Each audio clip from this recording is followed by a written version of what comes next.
todas las semanas, de alguna manera decimos, ¿no? Esta disciplina es muy importante para nosotros. De repente alguno incluso ya piensa de que estamos exagerando porque todo es importante. Pero sí hemos adelantado, ¿no? Justamente que la filosofía busca justamente abordar los temas importantes con la misión, con la función, ¿no? De tratar de generar, ¿no? Lo que sería esta idea de que realmente se pueda, ¿no? Dar las respuestas, o al menos posibles respuestas, a problemas que son determinantes. Y en este caso, si nos vamos a la parte, digamos, de la etimología, estamos hablando de la antropología, y todos sabemos que antropos es hombre. Entonces, en este caso, el estudio va a ser sobre el hombre. Y el hombre somos todos nosotros, ¿no? Es decir, que a todos los hombres nos involucra de alguna manera las problemáticas que se puedan generar sobre lo que nos corresponde a nosotros. Ahora, si bien es cierto, hay muchas problemáticas, tal vez las más esenciales van a tener una relación con preguntas o respuestas en función de la esencia o naturaleza del hombre. Vamos a ver, por ejemplo, si consideramos un ejemplo, ¿no? Para iniciar un poco la conversación, ¿no? Eh, si salimos a la calle y nos encontramos una piedra, yo voy a decir, ¿no? Mira, esta piedra ocupa un lugar en el espacio. Mira, esta piedra tiene un color, tiene una forma. Yo también tengo un color, tengo una forma. Entonces nos parecemos con la piedra. Pero en eso yo le voy a decir, piedra, acompáñame. Y la piedra no me va a responder y la piedra no se va a mover. Le voy a decir yo, ocupamos un lugar en el espacio, pero tú no te puedes mover, tú no puedes hablar. Entonces somos diferentes.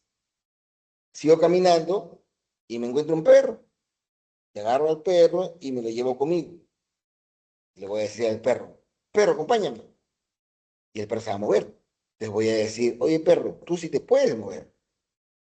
Entonces voy a decir, ah, me parezco un poco a ti, me puedo mover. Pero respóndeme, ¿cuántos años tienes? Pero no me puedes hablar. Entonces también es un ser vivo con movimiento, pero tiene ciertas diferencias.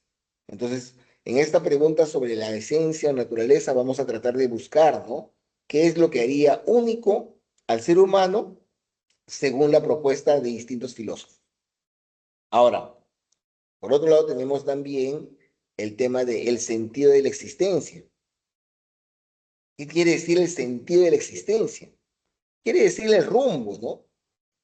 O sea, primero como persona, como individuo, ¿no? Si tú de repente te ubicas ahorita y si tú estás aquí sentado en una clase virtual un 23 de diciembre, es porque de alguna manera tú dices, yo quiero ser abogado, yo quiero ser ingeniero, yo quiero tener una casa, un carro, un departamento, quiero irme de viaje. ¿Qué quiere decir eso? Quiere decir que tú proyectas tu futuro. ¿Acaso tu perrito se pone a pensar en su futuro? ¿Acaso tu perrito se pone a pensar, yo el otro año quiero mudarme a San Isidro? ¿Acaso tu perrito puede decir de alguna manera, yo cuando sea grande voy a ser un perro de circo? ¿O voy a salir en la televisión? ¿O voy a ser un perro de rescate? Los animales no tienen un sentido, un rumbo, una razón, una motivación de su existencia. Simplemente lo que hacen es consumir, ¿no? Comida, consumir de repente lo que puede ser el tema de sus diferentes otros elementos y en función de eso manejar, ¿no? Lo que serían esos puntos de vista. Entonces, ¿no? Tenemos esos dos elementos, ¿no? Que van a ser las preguntas principales, que van a dar forma, que van a generar una intencionalidad en función de lo que vamos a trabajar en el sentido de la existencia. Ahora, eh, vamos a preguntarnos cosas como, ¿qué diferencia el hombre de otros seres? Lo que decíamos hace un minuto, ¿no? ¿Cuál es su ser? O sea, eso que lo diferencia, ¿qué es? ¿Qué sentido tiene la vida humana? ¿Cuál es el origen del hombre? El origen del hombre, ¿no? ¿Desde cuándo se ha empezado a existir el hombre? Y también vamos a tener una pregunta especial sobre la identidad personal.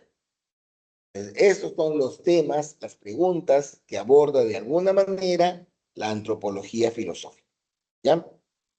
Ahora, seguimos entonces. Primero vamos a analizar el problema del origen. ¿Ya? ¿Cuál es el origen del ser humano? ¿Cuál es el origen del hombre? Y aquí nos vamos a encontrar con dos grandes tesis o concepciones. Hay quienes hablan de el naturalismo evolucionista y hay quienes hablan de el creacionismo. Ahora, al respecto podemos decir lo siguiente, ¿no? Respecto al creacionismo primero. Empezamos nosotros pensando de que la creación, mejor dicho, de que la causa de todo era Dios. Recuerden que habíamos visto que el ser humano tenía un pensamiento mítico y decía, ¿por qué llueve? Ah, los dioses están amargos. ¿Por qué hay sequías? Ah, los dioses están amargos. ¿Por qué hay de repente un terremoto? Los dioses están amargos. Uy, ya salió buena la cosecha. Los dioses están contentos. De la misma manera, cuando se preguntaron este grupo de personas, de repente, dieron hacia el tema de que cuál fue el origen del hombre, la creación. Un creacionismo, es decir, no hay nada y ahora hay algo. Es decir, no existía el hombre y ahora existe el hombre. Ahora, los que proponen el creacionismo no solamente hablan del hombre como una creación, sino que para los creacionistas todo cuanto existe tiene un origen en un ser no material, Dios, que es el principio y fundamento de todas las cosas que existen, incluido el ser humano. Esta postura obviamente la encontramos principalmente en el ámbito religioso, en la Biblia, ¿no? Alguna vez se habrán topado con el Génesis, alguna vez habrán visto la película La Biblia de repente en Semana Santa, y justamente ahí es donde se esboza, ¿no? De que no existía nada, y el lunes Dios creó algo, y el martes otra cosa, y otro día los planetas, y otro día los océanos, y otro día los continentes, y otro día el hombre, otro día los animales. Entonces, es una visión creacionista. Ahora, en una visión creacionista, por ejemplo, tendríamos que decir de que Dios existe, a pesar que la palabra existe puede ser polémico, sin el hombre, mientras que el hombre, mientras que el hombre no existe sin Dios. Por eso hay una dependencia de superioridad. El ser superior es el que crea. Él existe independientemente de la creación. En cambio, la creación requiere del creador para existir. ¿Ya? Entonces, esa es un poco la visión general del creacionismo, ¿no? La idea de un Dios supremo. Entonces, vamos a ver aquí qué nos propone San Agustín, ¿no? Al respecto. San Agustín es el filósofo, ¿no? Que más ha desarrollado esta postura y él da un plus, ¿no? No solamente dice por cuestión de fe, sino que de alguna manera quiere esbozar algunas respuestas a esta pregunta sobre el creacionismo. Y empezaríamos diciendo que lo primero que ocurre es que considera que el hombre está, es un ser creado por Dios a su imagen y semejanza. Y esto puede llevarnos a confusiones, ¿no? Confusiones dramáticas, ¿no? Por ejemplo, a veces en los cursos de religión, ¿no? En los libros, incluso en algunos cuadros, dibujan a Dios. Incluso en la Capilla Sixtina, ¿no? Cuando Dios junta su índice con el ser humano, hay un dibujo de Dios. Y lo vemos a Dios con el cabello blanco, y lo vemos a Dios con ojos azules, y lo vemos de color blanca, y decimos, ese es Dios. Pero no, ¿no? Todos sabemos que si Dios existiera, Dios no tiene cuerpo. Dios es alguien que no tiene, que es un ser no material. Entonces, ¿cómo podemos decir que está hecho imagen y semejanza? La razón por la que decimos que el hombre está hecho imagen y semejanza de Dios es porque hay algo de Dios en todos nosotros. Para los creacionistas, hay algo de Dios en todos los seres humanos. Ese algo de Dios en todos los seres humanos es el alma. El alma. Ya habíamos dicho nosotros anteriormente que San Agustín es un platónico, es un neoplatónico. Y recuerden ustedes que Platón también hablaba, ¿no? De la existencia de un cuerpo y de la existencia de un alma. De tal manera que esa alma es la que va a permitir que haya una necesidad de poder nosotros tener en cuenta al momento de poder plantear estas dos realidades. Pero lo que se parece de Dios, por eso el alma también tiene perfección, el alma también es pura, el alma también es buena, y más bien es el cuerpo el que peca. El cuerpo es el que nos hace comer de más y caer en la gula. El cuerpo es el que nos hace tener pensamientos libidinosos. El cuerpo es el que nos hace de repente querer tener más posesiones y caemos en la avaricia. Es el cuerpo, ¿no? El que tiene esa fijación por esos placeres no trascendentes, ¿no? Pero nosotros tenemos un alma todos, hasta Hitler, hasta los terroristas peruanos, Miguel Guzmán, todos tenemos alma. Y esa alma es buena, pero el cuerpo es quien de alguna manera corrompe y que tiene esa razón por la cual tenemos que, para San Agustín al menos, al tener esta alma inmortal, tiene tres facultades: la memoria, la inteligencia y la voluntad. Aquí está, ¿no? Aquí está dentro de esta alma. Y esta voluntad humana busca la felicidad. ¿Y qué va a ser la felicidad? Justamente acercarte a ese supremo bien. ¿Y quién es el supremo bien? Dios. Entonces, si el hombre quiere ser feliz, tiene que seguir la enseñanza de Dios. ¿Y qué nos enseña Dios? Lo tienes en los 10 mandamientos, lo tienes en la Biblia. Y para San Agustín al menos, también lo tienes en los curas, en los sacerdotes y en el Papa. Porque para la visión de San Agustín, el Papa es el representante de Dios en la tierra. Y obviamente los sacerdotes tienen también esa condición de ser llamados por Dios para que lo sigan en la tierra. Entonces, esa situación se configura para justamente tener claro, nos dice San Agustín, que si quieres, en el caso de lo que es la antropología filosófica, de que uno debe, de alguna manera, tener en consideración que eso que lo une, que lo hace especial, que no lo tienen los animales, que no lo tienen los árboles, que no lo tienen las piedras, que no lo tienen los seres, es el alma. Entonces, ¿cuál sería ese origen? Sería el tema de la creación. ¿Ya? Entonces, ¿alguna pregunta sobre Agustín?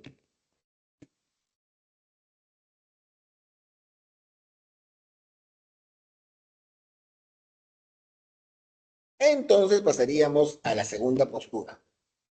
La segunda postura es la postura naturalista evolucionista.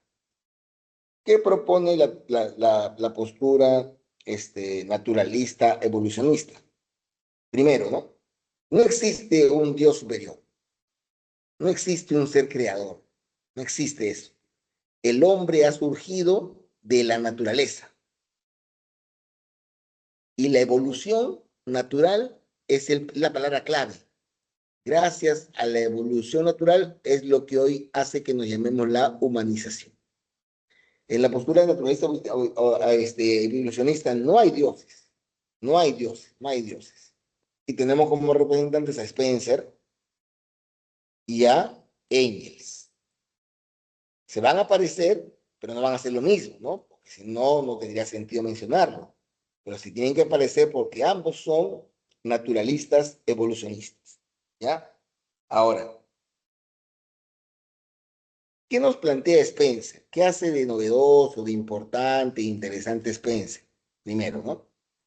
Spencer desarrolló una concepción total e integral de la evolución como el desarrollo progresivo del mundo físico, los organismos biológicos, la mente humana, la cultura y las sociedades. ¿Cómo entendemos esto? ¿A qué va esto? A ver, primero, desarrollo progresivo del mundo físico. O sea, no existe nada metafísico. No existen dioses, no existen almas, no existen ángeles, nada. Todo lo que existe es parte de la naturaleza. Ahora, no sé si ustedes se habrán hecho esta pregunta cuando eran pequeños, pero pensémosla de repente ahora de más jóvenes. De repente cuando tú eras pequeño, fuiste un día a la cocina y viste que en la parte de arriba de tu alacena estaba una canasta de huevos. Viste que tu mamá agarró el huevo, lo golpeó en una superficie, lo separó el huevo y viste una bolita amarilla medio anaranjadiza y un líquido medio transparente gomoso. Luego de que se frío, se convirtió en blanco. Pues tú decías, dentro de ese objeto hay una cosa viscosa con algo amarillo. Como de repente dentro de la bolsa de arroz hay obviamente arrocitos, como de repente dentro de la lata de leche y leche, hay algo dentro. De repente tuviste la suerte de ir a una granja y viste ese mismo huevo debajo de una gallina. Y por suerte que tuviste, ese huevo se empezó a romper y salió un pollito. Entonces, una pregunta que nos haríamos es, ¿cómo se convirtió esa sustancia líquida, esa sustancia amarillenta, en un ser que tiene plumas? ¿De dónde salen las plumas? ¿De qué parte de este líquido sale una pluma? ¿De qué parte de este líquido salen ojos? ¿De qué parte de este líquido salen uñas, garras, patas, corazón, hígado, estómago? ¿Dónde sale esto? Sería difícil de poder procesar, ¿no? ¿Cómo de un líquido puede salir eso? Pero de alguna manera eso ocurre, ¿no? De alguna manera eso ocurre en el sentido que evolucionando, van combinándose el calor de la gallina cuando se pone encima, se va juntando de repente los ADN, todo lo que pueda tener en cuanto a la parte química, biológica de la reacción de esos seres. Igual nosotros, ¿no? Cuando hemos sido producidos en la concepción, cuando se ha juntado el espermatozoide con el óvulo, éramos un punto más chiquito que un frijol. Ahí no había nuestros brazos, ahí no había nuestras orejas, ahí no había nuestros ojos, pero ¿cómo se generó? Entonces, eso es lo que dice Spencer, ¿no? Que en este mundo físico los organismos biológicos se van a ir evolucionando y han ido evolucionando hasta encontrar lo que somos ahora los seres humanos. Luego, esa misma biología, porque al fin y al cabo las químicas que tenemos en el cuerpo, los cerebros del cerebro, es lo que para Spencer genera la mente humana. O sea, la inteligencia es simplemente la forma como los químicos del cerebro van interactuando y van haciendo sinapsis en las neuronas. Luego generó la cultura, es decir, la forma como convivimos como personas. Y luego generó la sociedad. Ya nos juntamos. Entonces, Spencer sostiene que la naturaleza humana es producto de la evolución natural. Simplemente eso. La naturaleza evoluciona y así como de repente si ponemos en el bar un fierro, las condiciones climáticas hacen que el fierro se oxide, así como de repente vamos a la playa, nos quitamos el polo y nuestra piel se vuelve blanca, de esa misma manera se produjo el hombre por condiciones físicas, biológicas, químicas de la propia naturaleza. Ahora, si nos hemos convertido en lo que somos, tiene mucho que ver con el tema de la adaptación a su medio. Es decir, nos hemos adaptado al medio en el que estamos. De manera que ha habido una adaptación, ¿no? Ha sido el tema de,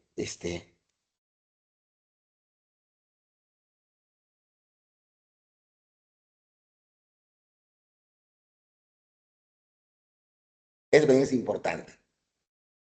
¿Ya? ¿Alguna pregunta sobre Spencer? Concepto de evolución, término de lo que sería adaptación muy importante para Spencer. Entonces pasaremos a Engels. Engels, como decimos, también es un naturalista evolucionista, así que se tiene que parecer en algo. Y también nos dice, ¿no? Engels dice, ¿no? El hombre es un ser natural. ¿Qué quiere decir esto? Que el hombre es parte de la naturaleza, ¿no? No tiene nada diferente al perro, al gato, al árbol, no que no tenga nada diferente, lo que también es un ser natural. Está en el mismo mundo que los seres naturales. Ahora, este hombre alcanzó la humanización. ¿Qué quiere decir? Alcanzó a convertirse en un ser humano, como lo conocemos ahora. ¿Gracias a qué? Gracias al trabajo. Acá ya nos dice algo, ¿no? Bueno, definitivamente sabemos que el hombre es el único ser que trabaja, ¿no? Tu perro no trabaja, un gato no trabaja. Por eso yo he escuchado que las hormigas son muy trabajadoras. No son trabajadoras, las hormigas lo que hacen es justamente juntar lo que requieren para su forma de vida, ¿no? Su forma de subsistencia. ¿Pero acaso reciben un sueldo? ¿Acaso una hormiga dice, te voy a cambiar este neto de azúcar que he jalado por esta otra cosa? ¿Acaso hacen eso? No, no, para nada. Entonces, definitivamente no podríamos decir, ¿no?, que el tema va en función del trabajo que puede haber para plantear lo que se sostiene. Pero el hombre sí. Y tiene una obra muy polémica, ¿no? Es desde el nombre, ¿no? La obra de Engels es el papel del trabajo en la transformación del mono en hombre. Fuerte, ¿no? En él sostuvo que el trabajo es la fuente de toda riqueza, es decir, que el trabajo es lo que genera riqueza, pero es la condición básica y fundamental de la vida humana. Es la condición básica y fundamental de la vida humana, que se puede decir que el trabajo ha creado al hombre. O sea, el hombre ha llegado a la humanización, a la humanidad, a como entendemos ahora este proceso de vida, gracias al trabajo. Ahora, ¿el trabajo qué es? De alguna manera el trabajo es una actividad en el mundo que convierte algo en otra cosa. Eso era que había un árbol.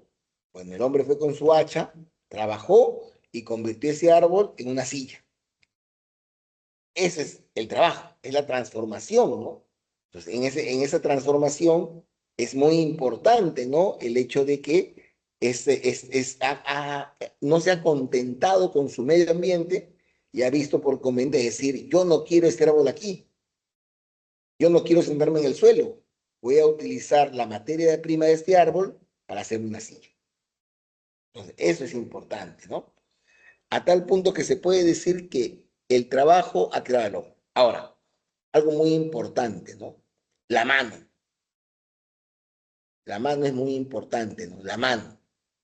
Esta mano no es solo el órgano de trabajo, sino que es producto de él. Bueno, entendamos que él estaba principalmente en lo que era la parte de la sociedad industrial, ¿no?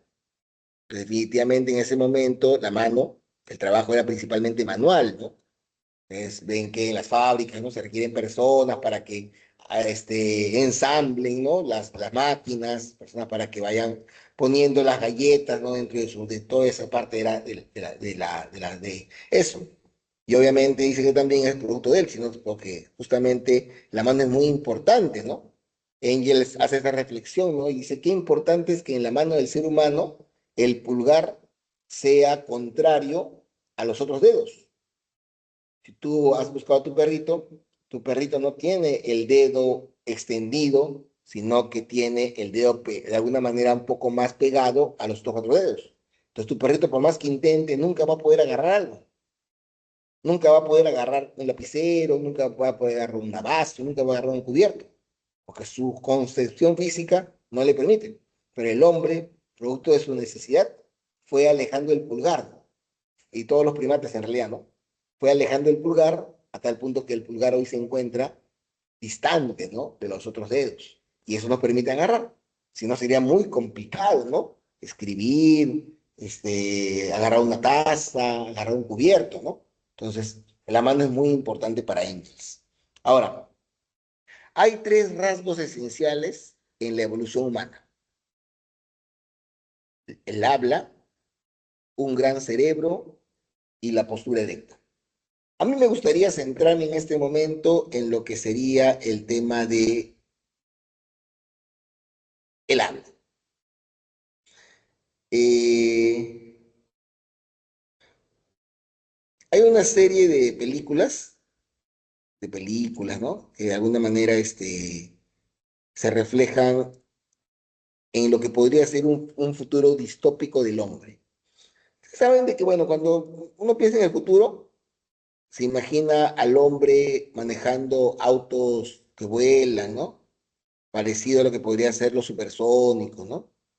Se imagina de repente al hombre haciendo ciertas acciones, ¿no? Que tengan que ver con, con más tecnología.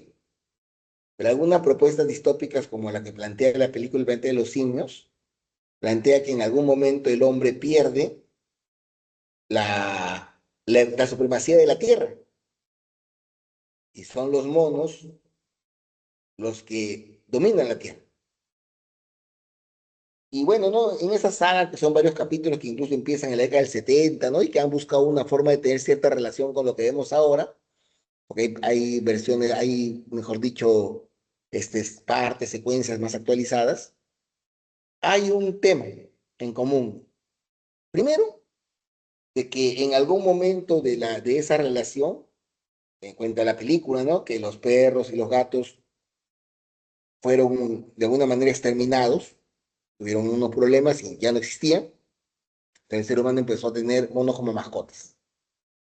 En esa situación, uno de esos monos, por algunos tipos de experimentos que estaban haciendo para ayudar a un padre que tenía problemas con el Parkinson, con el Alzheimer, le empiezan a introducir cierta inteligencia, ciertas patrones para que su cerebro actúe y ese mono es capaz de hablar. Eso para ver la importancia que tiene el habla. Ese mono tiene la facultad de aprender a hablar. Como interactúa con los hombres, empieza a hablar. Y ese aprendizaje le empieza a enseñar a los demás. Obviamente eran varios los monos, ¿no? Que estaban ahí en el experimento para que combatiera el Alzheimer, ¿no? Estaba en esa búsqueda de que el cerebro se pueda desarrollar.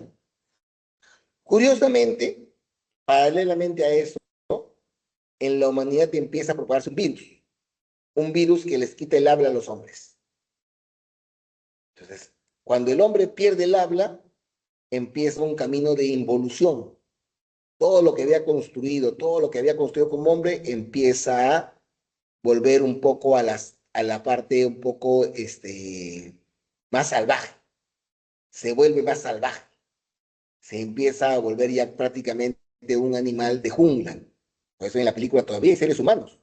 Solamente que los seres humanos están justamente, no pueden hablar, no comparten y están cazando, están pescando, pero son seres humanos que están, como se puede decir, no siendo la humanidad como la conocemos, sino más animalizados.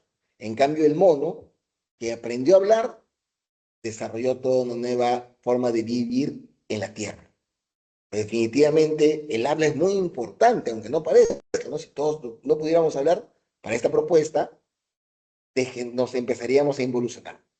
Entonces, obviamente el gran cerebro también, sabemos de que el cerebro humano pesa más, que las conexiones cerebrales, las sinapsis generadas en el cerebro humano son más potentes que en otros seres, y eso también genera el tema de la humanidad. Y también, obviamente, la postura erecta, ¿no? Que es decir, que puede estar parado de manera permanente, ¿no? Para poder trabajar ese tipo de situaciones, ¿no? Entonces, por ahí donde también encontramos esos elementos para poder trabajar. Ya, con esto sí ya terminamos el origen del hombre con las dos Habla, posturas. no Así que cerebro, postura erecta. habla, gran cerebro y postura erecta. ¿Habrá alguna preguntita por ahí? Ya 30 segunditos para que vean los puntos principales y pasar al siguiente problema.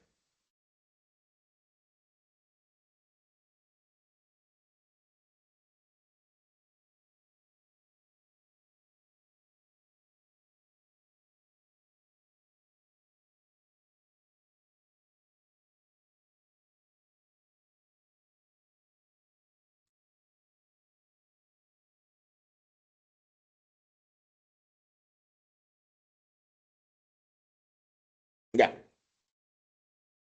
Entonces, ahora pasamos a la segunda pregunta, ¿no? ¿Qué es lo que tiene el hombre que lo hace diferente a otros seres? Esa sería la pregunta dos, ¿no? ¿Qué es lo que tiene el hombre que lo hace diferente a otros seres? Y ya hemos dicho también nosotros de que la filosofía se presenta como un sistema. Así que, así como cuando explicábamos a Agustín hace un ratito, hacíamos mención a lo que repasamos cuando también hablamos de Agustín anteriormente, De igual manera con Engels, que ya lo conocíamos, es porque no puede ser que su ontología de Platón tenga una contradicción con su ética, o que la ética de Platón tenga una contradicción con su política, sino que es un sistema, de tal manera que ese aprendizaje que tenemos nos puede servir para tener en cuenta todo lo que hemos sabido, lo que queremos añadir. Obviamente hay más temas, ¿no? Si no sería muy sencillo, pero la cuestión es encontrar cuál es el hilo común que permita desarrollar esas propuestas, ¿ya? Entonces, en primer término tenemos a Aristóteles. Aristóteles, tenemos a Aristóteles. Aristóteles es un filósofo muy importante, lo hemos visto en diferentes momentos, ¿no? De lo que podríamos llamar las propuestas, ¿no? Que se puedan dar. Y aquí vamos a ir de la siguiente manera, ¿no? A ver, primero, ¿no? Para Aristóteles, el hombre es un animal racional. Ahí sería su diferencia, ¿no? El hombre es el único animal, es un animal, ¿no? Es igual, es como el perro, tiene cuerpo, tiene cabeza, tiene orejas, ¿no? Como él tiene, pero hay algo que lo distingue. El hombre es un animal racional. Eso lo diferenciaría, ¿no? De otros seres que estarían más relacionados con lo que sería el instinto, ¿no? Los animales se mueven más por instinto. Aristóteles llama al hombre un animal racional. Y le añade una segunda característica, ¿no? Que también es muy importante, ¿no? Que es la característica de ser social. El hombre requiere vivir en sociedad. Ya requiere vivir, no esa idea del hombre que se va a vivir al monte solito. Para Aristóteles es un hombre que no va a desarrollar su humanidad porque el hombre requiere vivir en colectivo. En mis tiempos, cuando nos amargamos con alguien en el colegio porque hacía algo en contra del grupo, le hacíamos lo que se llamaba la ley del hielo. Nadie le podía hablar, él no, nadie le podía contestar. Pues definitivamente esa situación genera, ¿no? De que haya habido una suerte de castigo, ¿no? A partir de que no puedas interrelacionarte. Entonces, porque el hombre requiere interrelacionarse. Todos requerimos, ¿no? Hasta de repente el más tímido requiere tener un amigo, tener a alguien cerca para poder conversar, ¿no? Para poder dialogar, ¿no? Compartir cosas. Entonces, el hombre es un ser social también. Ahora, la naturaleza humana, el hombre es una naturaleza que tiene dos dimensiones. El hombre tiene dos dimensiones, esto lo recordamos, ¿no? Materia y cuerpo. Materia o cuerpo, mejor dicho, perdón, y forma o alma. Dos dimensiones. Dos dimensiones, materia y forma. Cuerpo y alma. El alma humana tiene un aspecto racional. Entonces, la razón está dentro del La razón es parte del alma. La razón no está en lo que sería el cuerpo, no está en lo físico, está en el alma, ¿no?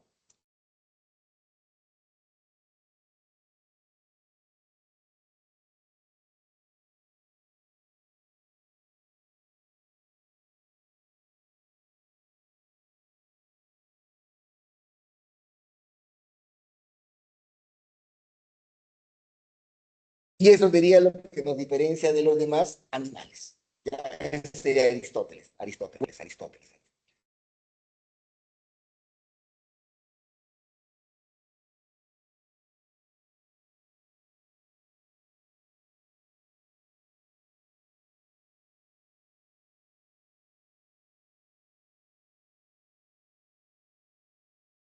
Ya. Ahora pasamos a una segunda prueba. Ahora te voy a apagar el micrófono porque hay un sonido que está que se filtra. Quiero evitar que se siga sonando ese sonido. Un segundito, por favor.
Ya disculpen, creo que ya pude apagar ese sonidito que estaba por aquí, así que esperemos que ya no nos interrumpa. ¿Ya? El alma humana tiene un aspecto racional, que es el que nos diferencia de los demás animales, ¿no? Para poder trabajar y poder generar ese tipo de situaciones. ¿Ya? Segundo, Descartes. Descartes,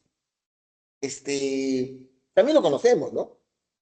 Yo me acuerdo que, y siempre, ¿no? Generalmente cuando se habla de Descartes nos viene a la mente su famosa frase, ¿no?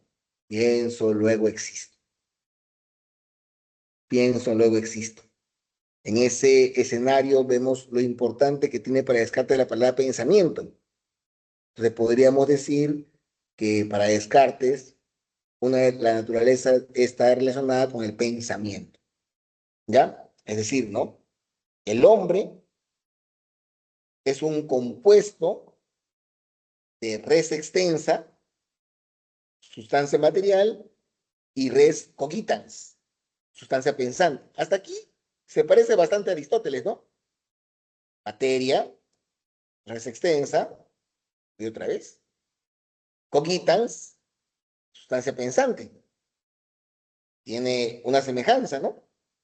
Material, pero ya no le llama alma, ¿no? Le llama sustancia pensante.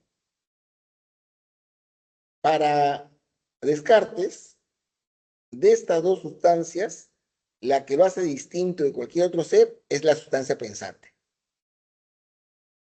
La sustancia pensante es lo que lo hace diferente, ¿no? Lo que lo hace distinto. La diferencia está, tienen cuerpo también los animales, tienen pelo también los animales, tienen ojos también los animales, tienen también tienen también este corazón los animales. Por ahí no va. La diferencia está en la sustancia pensante. Por eso se puede decir que para Descartes es ante todo el hombre una cosa que piensa. El hombre es una cosa que piensa. ¿Ya? Sería ahora la propuesta de Descartes.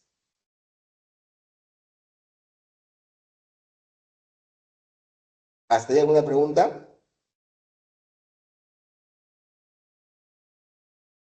Ya. Entonces, nos vamos a otro filósofo. Ese sonido está que me molesta. A ver, un segundito, por favor. No, disculpen. Vayan recordando lo de Aristóteles y Descartes.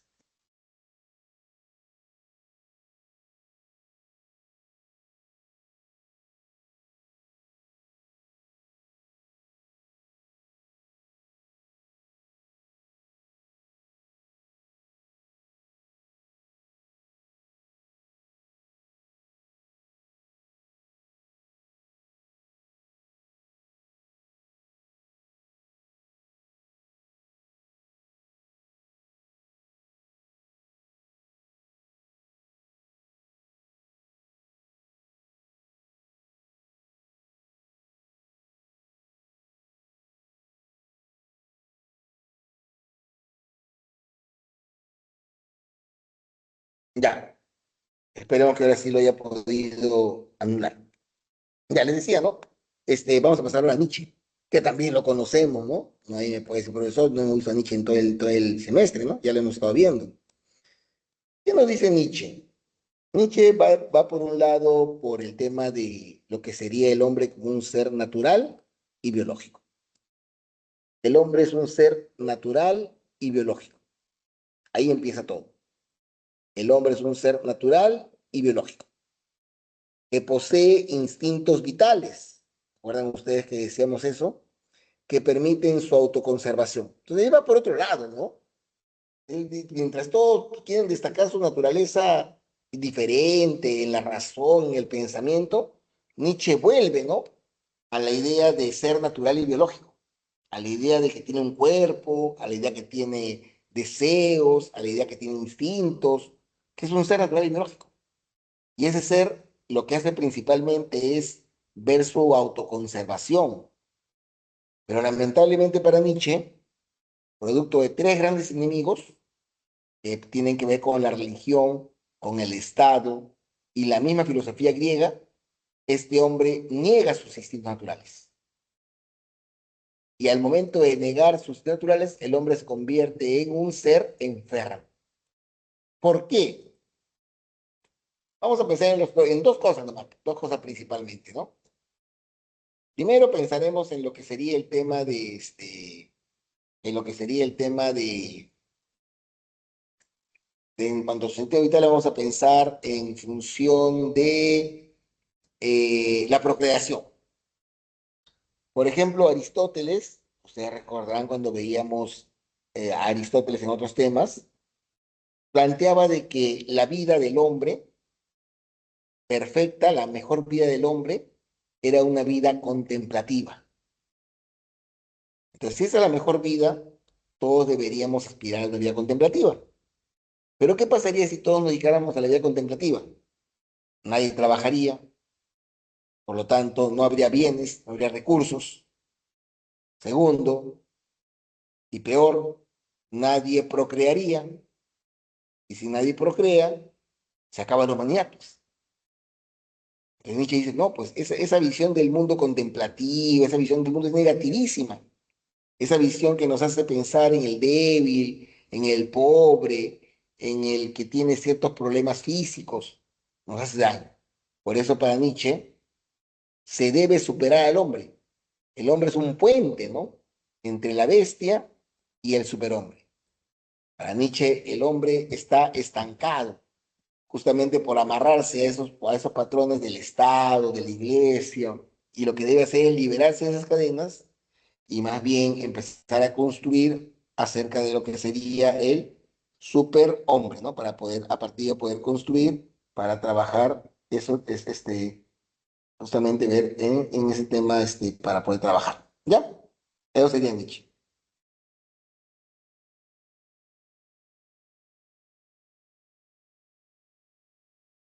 Vamos ya tres filósofos. ¿Alguna pregunta sobre los tres? ¿Algo que haya quedado una duda?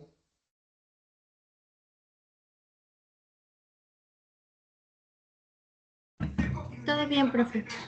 Ya, listo, gracias. Igualmente ya. Pasamos entonces a otro filósofo más que también ya conocemos, que no tendría por qué ser algo muy desconocido para nosotros.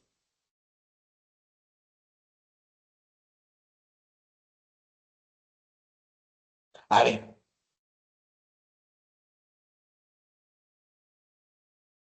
Karl Marx. Mire, acá más en esa explicación, obviamente, no es propiamente lo que dice así, ¿no? Pero la explicación que tenemos sobre Karl Marx, partimos de alguna manera distinguiendo entre lo que sería el tema de el animal vive de lo que la naturaleza le proporciona. ¿Qué quiere decir eso? O sea, el conejo se despierta y busca la zanahoria. No está pensando en tomar jugo de zanahoria. El conejo busca su alimento. Eso es lo que hacen los animales, ¿no? La naturaleza le da zanahorias, come zanahorias.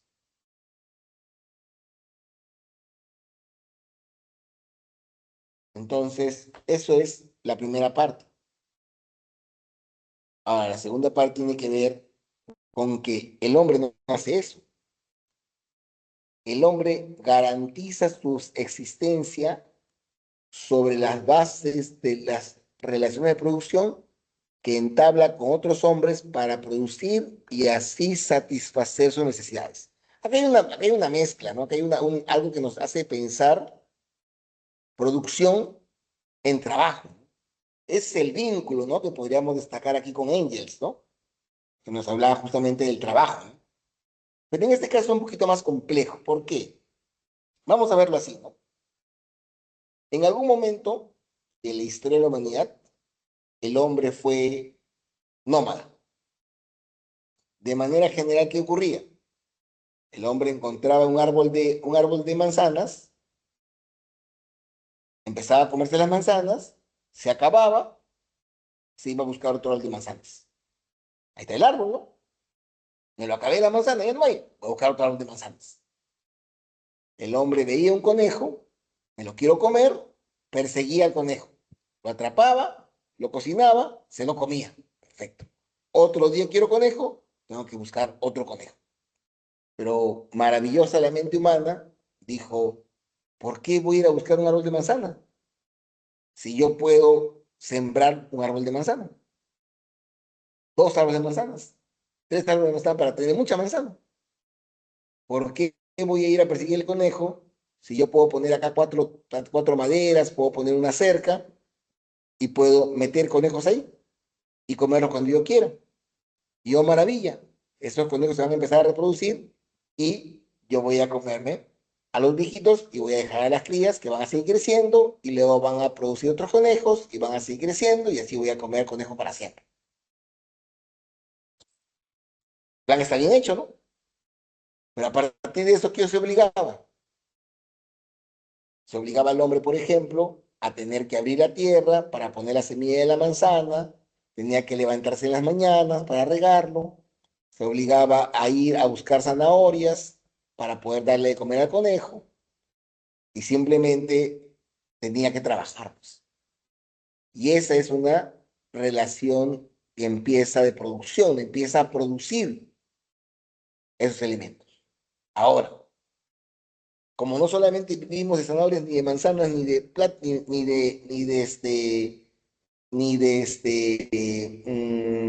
conejos, habrá otro que haga lo mismo con la vaca.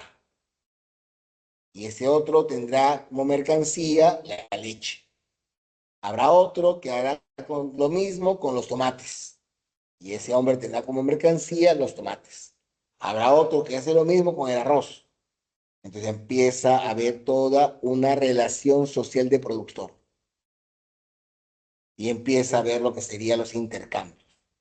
Para nuestro amigo Marx, esto fue vital para el tema de la humanidad. Entonces, las relaciones sociales de producción determinan la naturaleza del hombre, pues lo distinguen del animal, pues lo distinguen del animal. Eso es importante para poder procesar la información. ¿Ya? Entonces, las relaciones sociales de producción son las que determinan la condición humana, la condición humana, la condición humana. Marx sería este caso, el filósofo que estamos revisando ahorita. Ahora pasamos entonces a Casir. Casir sí es nuevo. Si alguien me dice, profesor, yo no sé de Casir nada, te diría, bueno, tienes razón, pues. Casir es nuevecito, nuevecito, no hay otro. ¿Qué nos dice Casir? Casir nos dice que el hombre posee un sistema simbólico que no tienen los animales. El hombre posee un sistema simbólico que no tienen los animales. ¿Cómo empieza esto? A ver, pues, vamos a ver de manera primero individual, cultural, pero individual. Este, si yo de repente le voy a una chica que me gusta querer dar una ofrenda, algo, y yo tengo para darle un pepinillo o una rosa, yo voy a elegir la rosa. A pesar que el pepinillo se lo pueda de repente preparar una ensalada y la rosa simplemente la va a tener contemplativa.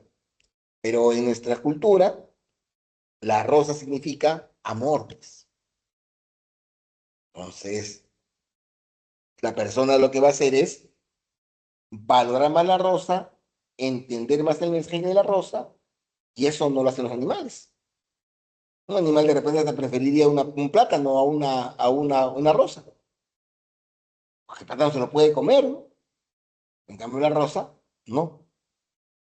Entonces, empezamos a tener lo que son símbolos. Cuando hablamos de un símbolo, también empezamos a poner entre el mundo y nosotros un símbolo. Por ejemplo, cuando de repente yo les digo a ustedes las palabras, yo ahora les digo elefante, y ni ustedes ni yo estamos viendo el elefante, pero ambos nos imaginamos a un ser con ciertas semejanzas.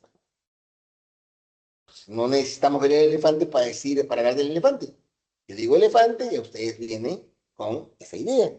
Entonces, Cassirer considera como formas simbólicas fundamentales el mito, el arte, el lenguaje y la ciencia.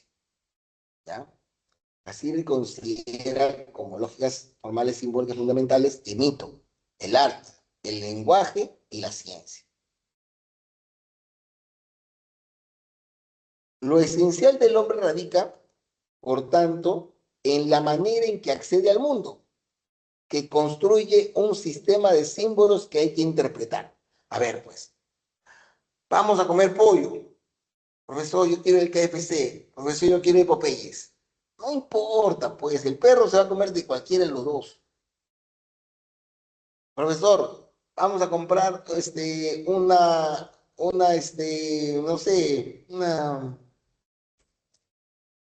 una sábana. Por eso yo quiero comprarla en Casa Ideas, yo quiero comprarla en Gamarra. No importa, pues es sábana. Pues. Tela, es una tela. A tal punto que, por ejemplo, hasta las marcas encajan en esta postura, ¿no? Ya que, de repente, como ejemplo general, ¿no? Hay una marca de polos, de ropa en general, que es muy conocida y valorada en el mundo. Son los polos Hugo Boss. Polos Hugo Boss son muy valorados en el mundo. Si ustedes ponen en Google tienda Hugo Boss y buscan cuánto cuesta un polo, ese polo va a estar más o menos 250 soles, 300 soles. Y hay polos que solamente son de un color. Hay otros que de repente son un poco con diseño, ¿no? Y puede ser que por ahí haya un aumento del precio. Pero en el ejemplo que voy a poner es un polo básico, un polo que tiene solamente un color. Ahora, esta marca de polos Hugo Boss, este, sus polos los hacen en Perú. Producto de que sostienen de que en China, ¿no? No es un algodón de verdad, ¿no? Que en cambio en el Perú sí hay algodón de verdad. Ellos han decidido que su línea de ropa sea producida en Perú, al menos algunas de ellas. Y cuando la empresa que se dedica a hacer los polos para esta empresa, Hugo Boss, los hace los polos y le pone obviamente su loguito, Hugo Boss. Pero muchas veces de repente hacen de más polos. Entonces esos polos ya no le ponen el Hugo Boss, pero están hechos. Son del mismo material, tienen la misma forma, pero ya no lo van a ver, ya no lo van a vender a 250 soles. Si lo vendieran a 250 soles, nadie lo compraría. Lo van a vender sin marca. Y sin marca, ese polo va a estar 30 soles. Entonces, ¿cómo alguien es capaz de pagar 220 soles más porque solamente diga en el pecho Hugo Boss? No tiene sentido, ¿no? Pero es que esa marquita Hugo Boss da exclusividad, da de repente opulencia, brinda un sentido de orgullo, una palabrita que diga en el pecho del polo. Pero eso es lo que es. Entonces, este mundo simbólico está muy acorde, muy presente en todo lo que hacemos. Todo lo que tiene que ver con los que son los símbolos que están detrás de todo. Por eso que ahí habla del mito, del arte, del lenguaje y de la ciencia. El arte, ni qué decir, ¿no? El arte de los colores tiene significados, tiene simbolizaciones, las formas. Ni qué decir en el mito, ¿no? También la forma como se cuenta alguna situación que se ha presentado, ¿no? También son parte de, ¿no? Importantes, ¿no? Para poder trabajar este tipo de cosas. Y el tema de la ciencia también, en la ciencia también hay mucho de símbolos. Por ejemplo, la matemática, ¿no? La matemática está llena de símbolos, símbolo más, símbolo menos, símbolo de división, símbolo de potencia, todo eso es parte de este análisis. ¿Ya? ¿Alguna pregunta sobre estos filósofos? Entonces pasaremos al penúltimo. Todavía es el penúltimo.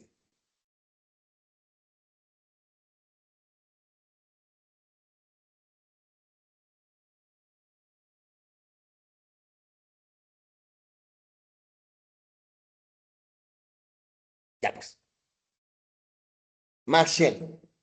Creo que Machele tampoco lo hemos visto, así que también podríamos disculpar si es que alguien no tiene ni idea de quién es Machele.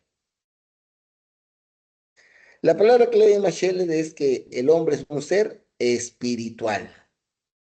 La palabra espíritu es la palabra importante. El hombre es una persona. El hombre es una persona. Y se distingue de los demás seres porque tiene autonomía existencial o libertad, puede objetivar o representar el mundo, tiene autoconciencia.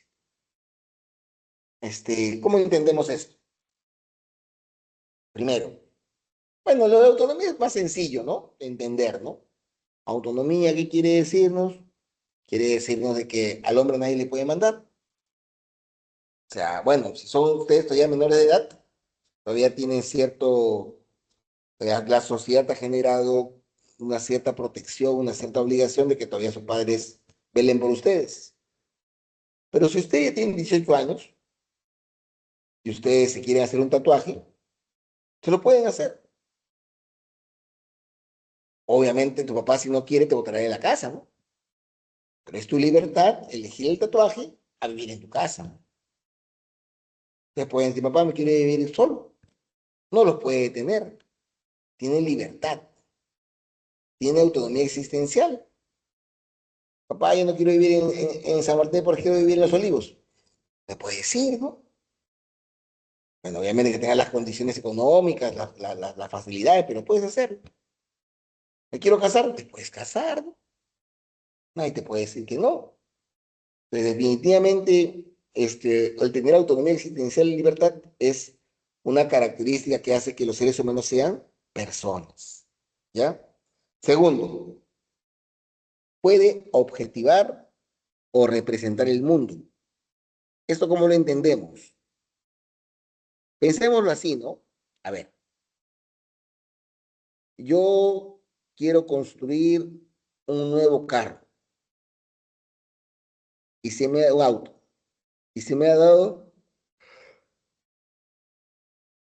la idea, este auto no debe tener cuatro llantas, sino que debe tener cinco. Y se me ha dado la idea que este auto no debe tener cuatro puertas, sino que debe tener solamente una. Se me ha dado la idea también que este carro debe tener dos pisos. Se me ha dado la idea también que este auto debe tener de repente otro elemento más, ¿no? Otro elemento más. Ahora, yo agarro, si soy un ingeniero de mecánica, voy y lo puedo construir. Lo que está en mi mente, lo puedo pasar al mundo. Lo puedo pasar al mundo. Pero también yo puedo agarrar y decirlo, chicos, el año pasado me fui a Machu Picchu. Y es así, es así. Tú no estás en Machu Picchu, yo en este momento no estoy en Machu Picchu, pero ambos estamos hablando de Machu Picchu. Y de alguna manera, si lo estoy explicando bien, ustedes van a tener una referencia cercana a cómo es Machu Picchu. Entonces, ahí está el tema de objetivar o representar el mundo. Y lo último, tiene con autoconciencia. ¿Qué quiere decir que tiene autoconciencia? Quiere decir que el ser humano eh, tiene que tener en cuenta el tema de que va a generar este tipo de la posibilidad de poder reflexionar sobre sus propios actos, sobre sus propios actos que esté realizando, ¿no? Para poder sobre eso proceder a entender, ¿no? ¿Qué es lo que puede hacer? ¿Habrá alguna pregunta sobre estos últimos filósofos? Damos 40 segundos para que puedan reflexionar un poco ya sobre estos puntos.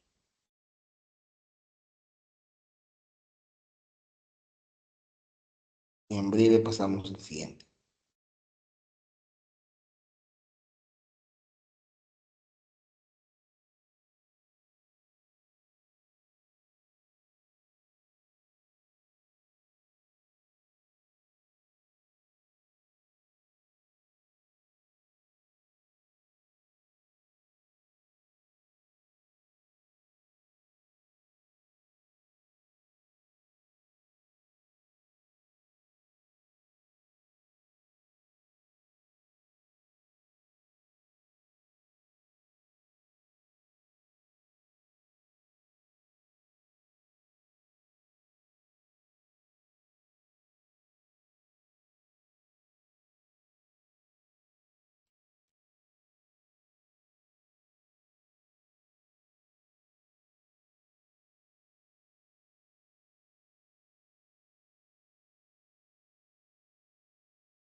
Ya, pues pasaríamos ya al siguiente, ¿no? En el siguiente vamos a tener una relación con lo que sería el tema de la identidad. Habíamos hablado de que aparte de la naturaleza humana, había una necesidad de poder reflexionar sobre el tema de la identidad, ¿ya? Entonces, definitivamente la identidad es algo que de alguna manera todos estamos promoviendo, sería la palabra, o en todo caso estaríamos atentos a ella. ¿Por qué? Porque es lo que nos hace únicos. Pero la reflexión empieza así, ¿no? Al ser un hombre, un ser consciente de sí mismo, ser consciente de sí mismo, hace que esa conciencia surja la pregunta ¿qué o quién soy? La conciencia nos hace pensar en qué o quién soy. En ese sentido, el problema de la identidad es un problema vinculado con la anterior, pues la construcción de esa identidad es un proceso constituyente de todo ser humano. La construcción de esa identidad es un proceso constituyente de todo ser humano. ¿Qué más? La teoría del reconocimiento ha propuesto la centralidad del problema de la identidad para el ser humano desde un punto de vista ético, político y religioso. Ah, no, perdón, ético, político y antropológico. ¿Ya? Entonces, ¿no? ¿Qué quiere decir eso? Quiere decir de que es clave que hablemos de la identidad de los seres humanos. Entonces, ahí ya aparece otro desafío más, ya es un nuevo desafío. ¿Y en dónde se marca ese nuevo desafío? ¿En dónde se marca ese nuevo desafío? Obviamente se marca en el momento que vamos a tener que ver cómo se genera esa identidad. Entonces, miren, ¿no? Miren, esta parte es importante, ¿no? Porque podría de alguna manera contradecir al sentido que le podríamos dar de manera general. Recordemos que estamos viendo la identidad según la propuesta de Taylor. Entonces, necesitamos por eso de que haya, obviamente, a partir de esa propuesta, podamos ver si realmente podemos decir que, cómo que la identidad no del diccionario, no es la identidad del diccionario, la identidad de Taylor. Entonces, tenemos que ver exactamente cómo propone Taylor ese tipo de situaciones que nos puedan a nosotros poder también generar algún tipo de elemento que se vaya a dar. ¿Qué vamos a mencionar aquí? Primero, la identidad es la interpretación que hace una persona de sí misma. Miren, no, miren, vamos, hasta ahí vamos un poquito cercano al concepto general de que tenemos siempre de lo que es identidad. Cercana a sí mismo. Miren lo que dice después, ¿no? De repente podría contradecir contra lo que se puede pensar de manera general, porque a veces escucho, yo soy así, yo soy así, yo soy así, pero aquí encontramos una postura, ¿no? Que dice lo siguiente, ¿no?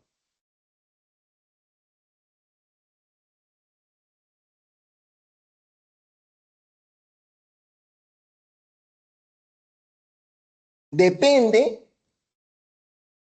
fundamentalmente de cómo la han reconocido los otros, de la imagen que le han proyectado. ¿Qué quiere decir esto? Quiere decir que la identidad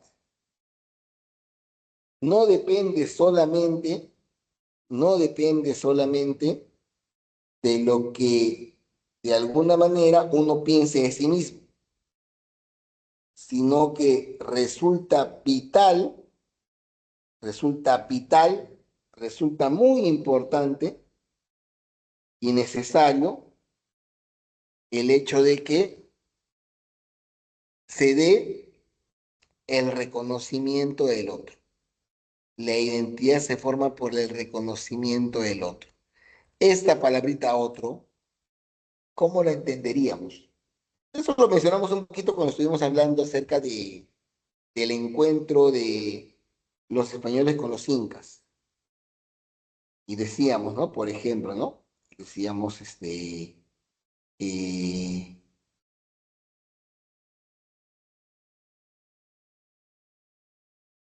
decíamos, por ejemplo, que de repente cuando se encontraron los primeros con los incas, definitivamente hubo una concepción del otro.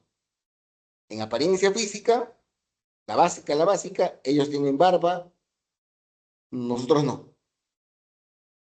Entonces, ante esa situación, uno puede verse en un tema de decir, ellos son superiores a mí, ellos son inferiores a mí, ellos son iguales a mí. Pues en esas, alternativas se vería la relación que pueden tener, ¿no? Igual, menor, mayor, son las alternativas que habrían para poder nosotros definir a qué nos referimos cuando hablamos del otro. Ahora, si a eso de alguna manera le sumamos otros aspectos, ¿no? Como podrían ser el hecho de que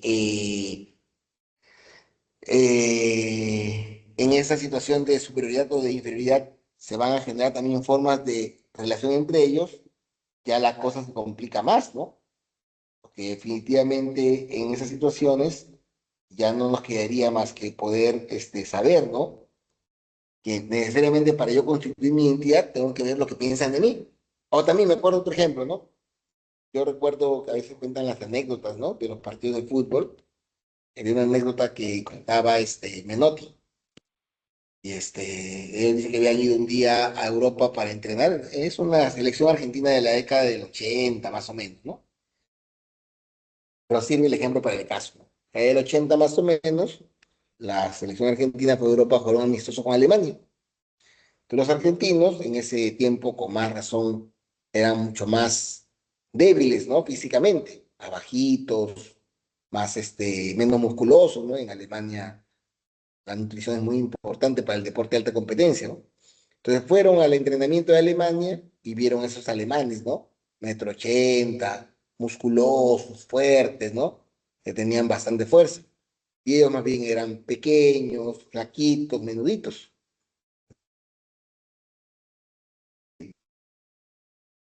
Noti, ¿no? Profe, son unas máquinas, son indestructibles. Y él le dice, no le dice al chico, le dijo, no, ustedes son más fuertes que ellos. Lleva a ese jugador a tu barrio y no sobrevive un mes. Así que ustedes son más fuertes que ellos. Entonces, esa concepción, ¿no? De cómo me veo, de cómo te ven, marca un poco la identidad. Si yo me siento inferior a otro por algún rasgo que yo tengo, y de alguna manera esa condición está presente en lo que puede ser la cultura, hace daño. Entonces, por eso es que Taylor nos pide que tengamos en cuenta que en la construcción de nuestra imagen también intervienen los demás. Y ahí las minorías culturales, sexuales, los feministas, los grupos indígenas exigen un reconocimiento y con ello reivindicación de su identidad, sus formas de vida, sus derechos, su territorio. Ahí también va una suerte de unión, ¿no? Con el territorio, ¿no? Y aquí aparece la palabra multiculturalismo. La palabra multiculturalismo. Este multiculturalismo teoriza sobre cómo debe procederse en favor de las diversas minorías étnicas, cómo debe procederse en favor de las diversas minorías étnicas, que conviven dentro de un Estado y pretenden conservar sus propios sistemas éticos y jurídicos en divergencia con la cultura mayoritaria. Bueno, complicado también, ¿eh? Porque también puede haber ahí algunas dificultades fuertes. Por ejemplo, ¿no? Una dificultad fuerte, porque acá ¿qué nos piden? Nos piden que respetemos que hay grupos culturales que piensan diferente a nosotros y pueden actuar de manera distinta.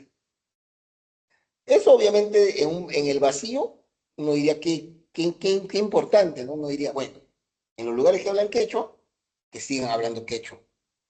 Pero eso qué demanda? Demanda que el juez que yo mande a ese lugar tenga que hablar quechua. Demanda que el policía que yo venga a hablar tenga que hablar quechua. Demanda que el funcionario del banco hable quechua.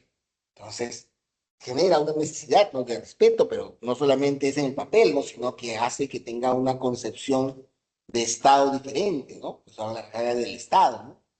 Y no solamente eso, ¿no?, sino que también de repente, cuando hablamos de otras minorías, por ejemplo, las minorías culturales, en algo más polémico, por ejemplo, ¿no? Producto de muchos factores, de manera muy general, en la selva, en los países de Brasil, ¿no?, en la zona de la selva, la sexualidad empieza más temprano. Entonces, acá no, ¿no? En la sociedad cultural occidental tienen otra manera de ver eso. Entonces, abrir la puerta a que pueda haber ese tipo de situaciones podría generar un problema legal con el tema de la diferenciación entre violación y no. Entonces, uno podría decir, ¿no?, en mi cultura esto es permitido. Y podría entrar en problema, en conflicto con lo que de alguna manera el Estado realiza para proteger a los infantes. Entonces, eso de que se debe respetar la cultura también genera toda una serie de situaciones que van a generar conflictos. Desde otro caso, ¿no? En Europa, por ejemplo, ¿no? No vamos a exponerlo de manera descriptiva, ¿no? Ya la valoración puede hacerla cada uno, la puede investigar, la puede tener cada uno, pero de manera descriptiva.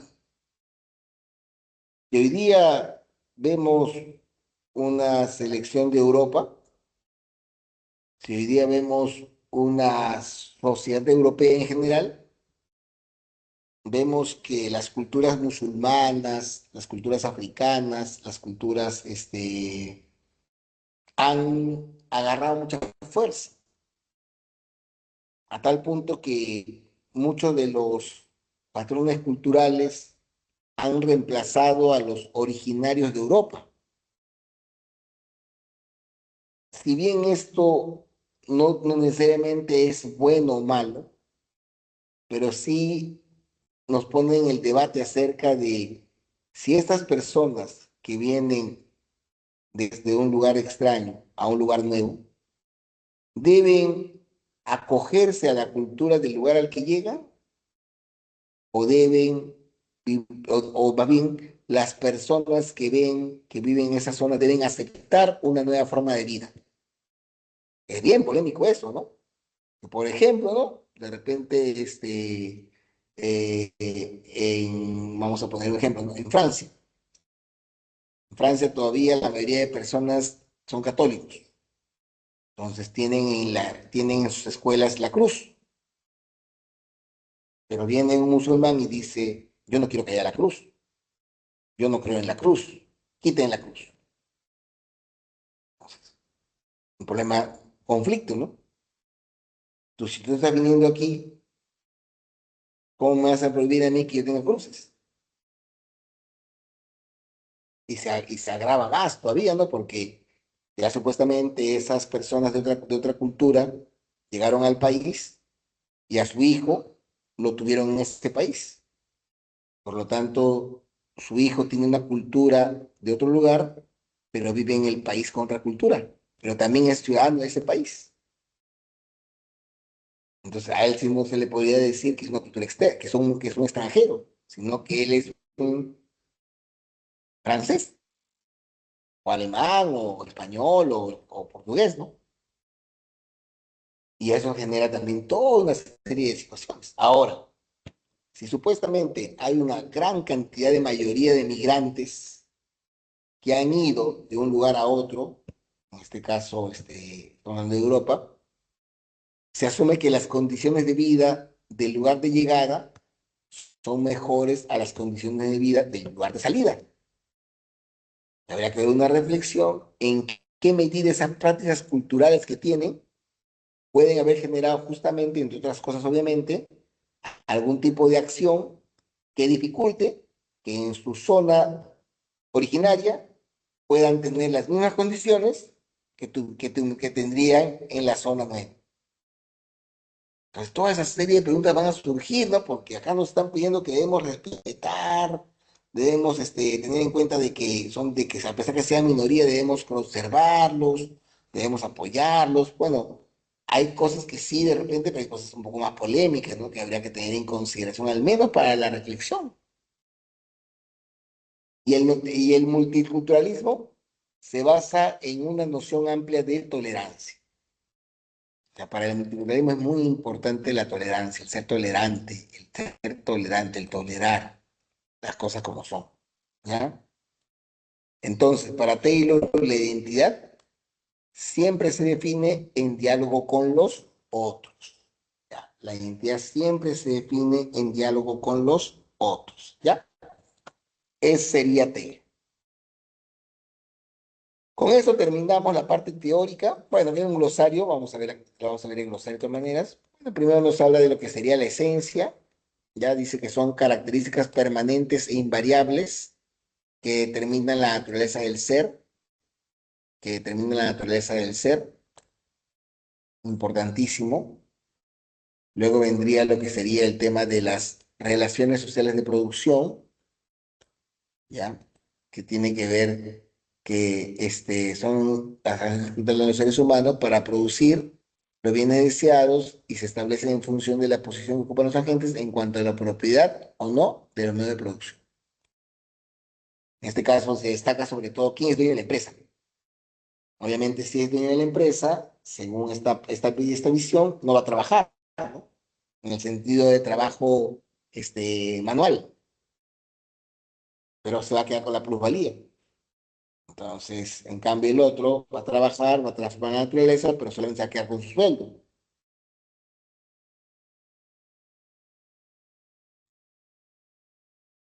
Tercero, la existencia.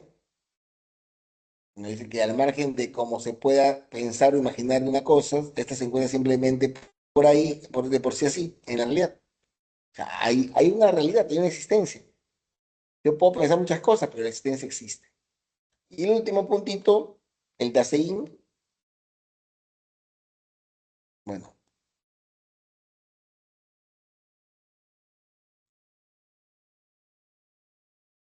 este concepto en particular alude al hombre como un ser ahí o estar ahí.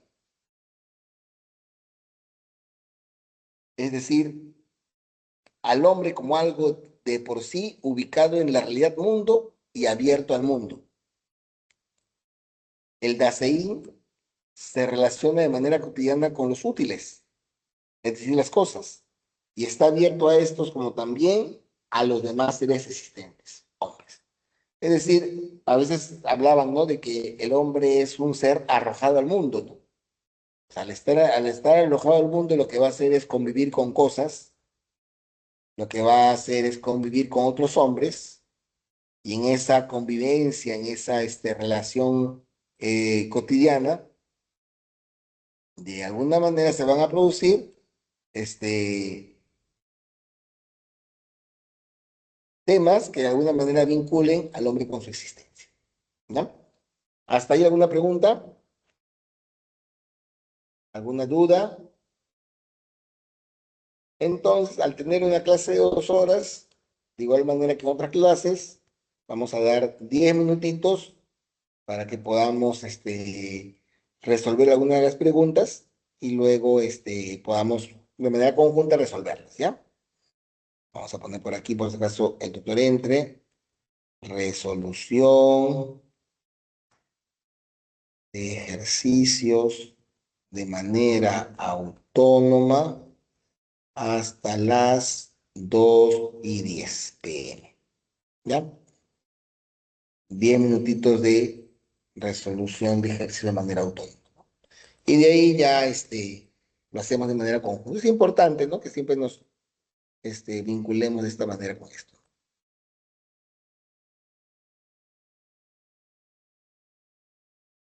Ya. Ahí.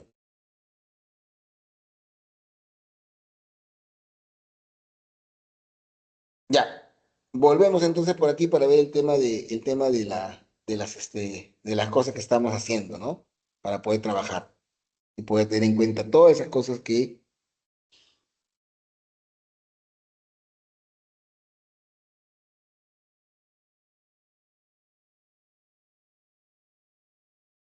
Vamos viendo por aquí.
Uy, disculpen, estaba hablando con el micro apagado. Disculpen, disculpen. Les decía, ¿no? En esta lectura complementaria, dice, ¿no?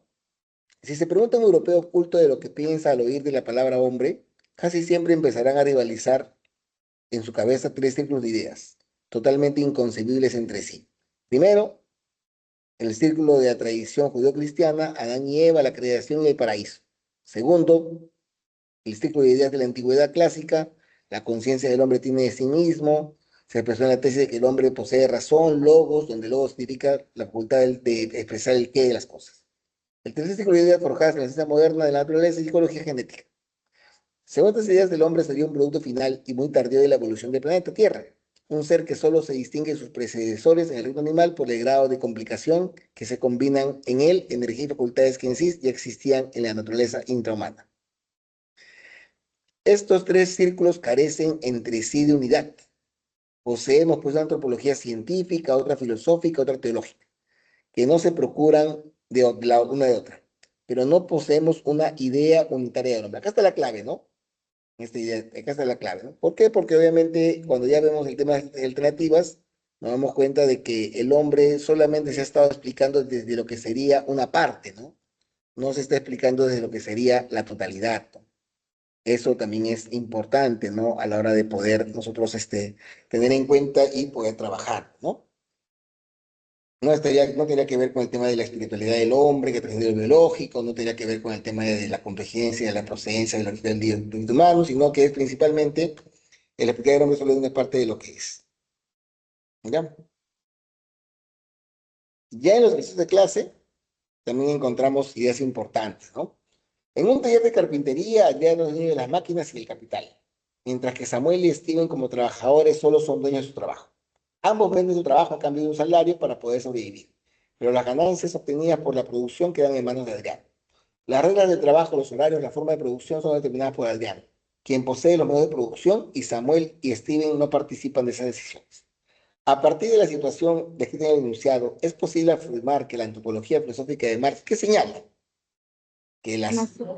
la C, claro que sí, ¿no? Las relaciones sociales de producción son las que definen las relaciones entre ellas. Es la palabra clave, ¿no? Relaciones sociales de producción. No son relaciones efectivas, no son culturales, no tendría que ver también con la cooperación económica, ¿no? Ni tampoco tendría que ver a secas con lo que serían los medios de producción, ¿no? Sino tiene que ver con cómo se establecen las relaciones en función de esas características que estamos mencionando. ¿Ya? Aquí cuando hablamos de Nicanor, Nicanor le explica a sus alumnos que los animales buscan comida, refugio y producirse, pero no discuten sobre lo justo e injusto. Uy, esto sí lo pueden hacer los hombres, ¿no? Ni cómo organizar su vida, ¿no? El sentido de la vida, ¿no?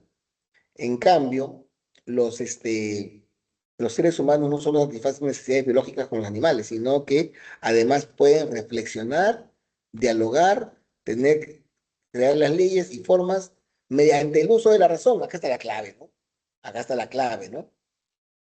La propuesta de Aristóteles que dice que el hombre es un ser racional, ¿no? Ahí está la clave, ¿no? La razón es la clave de este punto, ¿no? La razón. 3. Andrea es un estudiante de psicología que suele cuestionarse sobre todas las ideas que ha aprendido, cuestionarse, ¿no? ¿Cuál es esta palabra? Cuestionarse. Y se pregunta realmente si conoce algo con exactitud. Duda. ¿Conoce algo con exactitud? Duda. Me pregunto si realmente conozco algo, duda. Mientras recorre su habitación, empieza a formularse preguntas como, ¿es verdadero lo que percibo? ¿Puedo estar soñando? ¿Qué es lo que no puedo negar? Sin embargo, medio de esa incertidumbre se da cuenta de que cada pregunta la hace reflexionar. Se puede establecer que los planteamientos se relacionan con Descartes. ¿En qué? Obviamente que la esencia del hombre está en preguntar, desconfiar y reflexionar. ¿Se acuerdan? Preguntar, ¿no? ¿Se acuerdan que decíamos de que hay que el tema de la pregunta importante, el tema de poner los conocimientos en apogeo y la reflexión? 4. Para Fernando, pensar que la diferencia esencial del hombre es el pensamiento es un error. Y acá ya está un poquito criticando, ¿no? El pensamiento de que es la postura de Descartes. El pensamiento, añade, solo funciona mediante el lenguaje. Uy, el lenguaje. El lenguaje lo vimos cuando hablábamos de Cassirer. Así que si algo caracteriza al hombre son los códigos lingüísticos. Uy, ahí acaba con más razón, ¿no? El tema de Cassirer, ¿no? Códigos lingüísticos. Los códigos son símbolos. Entonces, ¿con quién se asemejaría esta postura? La postura D, ¿no? Que es un animal cuya esencia es su dimensión simbólica. Un animal cuya esencia es su dimensión simbólica.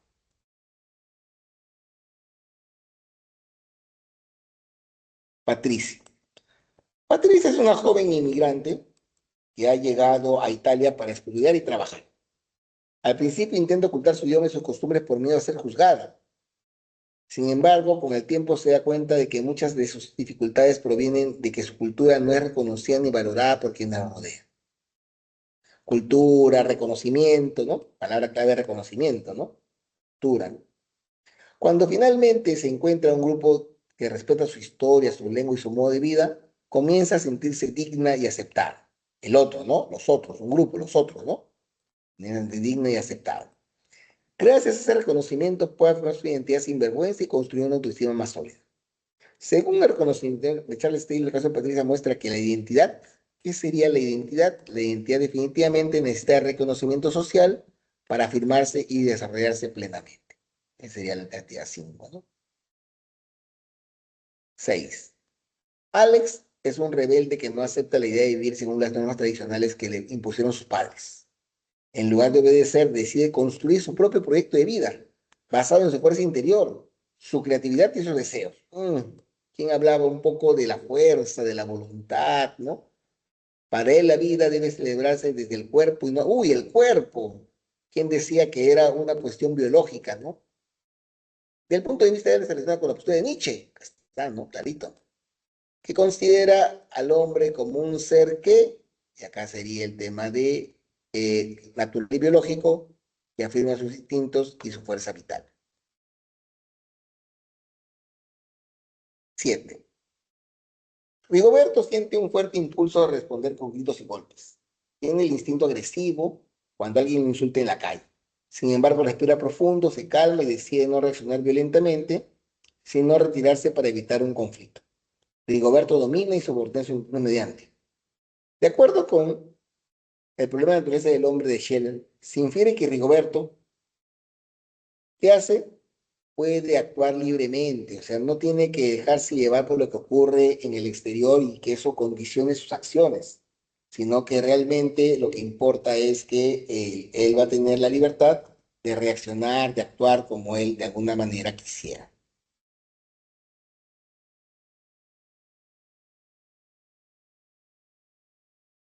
A través de los tiempos, el ser humano siempre ha solido pintar o dibujar animales salvajes o figuras humanas fondo de las cavernas. En la actualidad sigue manifestando ello.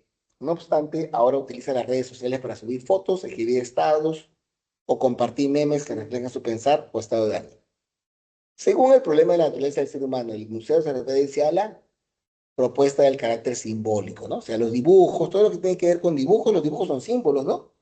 Cuando ustedes han visto las cuevas de Altamira y han visto que hayan habido unos palitos aparentemente con una lanza y han visto una suerte de animal al centro, sea, no sabemos si fue antes o después de la cacería, pero definitivamente eso simboliza la cacería. Entonces, de repente, si fue antes la pintura, se podría expresar como un deseo. Estamos pintando lo que queremos que pase. Estamos pintando lo que queremos que pase.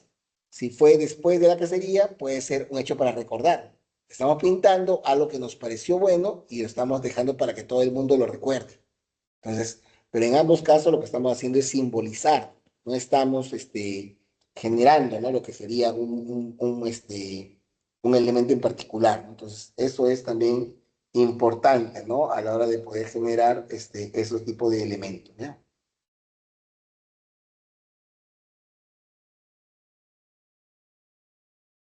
¿Alguna consulta por ahí? Todo claro, profesor. Ya. Entonces, estos últimos minutos, quedan unos 3 minutitos, revisamos un poquito los conceptos y ya, pues en un par de minutos, ya quedan 2 minutos, bueno, por eso nos piden que estemos acá. Bueno, entonces la idea que hemos visto dos problemas, el problema del origen y el problema de la naturaleza. En cuanto al problema del origen, hemos encontrado dos propuestas. La propuesta que tiene que ver con lo que es el tema de el tema de ¿cómo se llama esto? El tema del creacionismo y lo que sería el evolucionismo, perdón, naturalista. Y en las propuestas del naturalismo hemos encontrado a Spencer y a Engels. En la propuesta hemos encontrado a San Agustín creacionistas, y en lo que serían las naturales humanas hemos visto a Aristóteles, Descartes, Nietzsche, Marx, Cassirer, Scheller, Taylor, como los principales elementos, ¿no? A tener en cuenta para poder trabajar eso. ¿Ya? ¿Alguna otra consultita por ahí? ¿Algo que requiera una aclaración?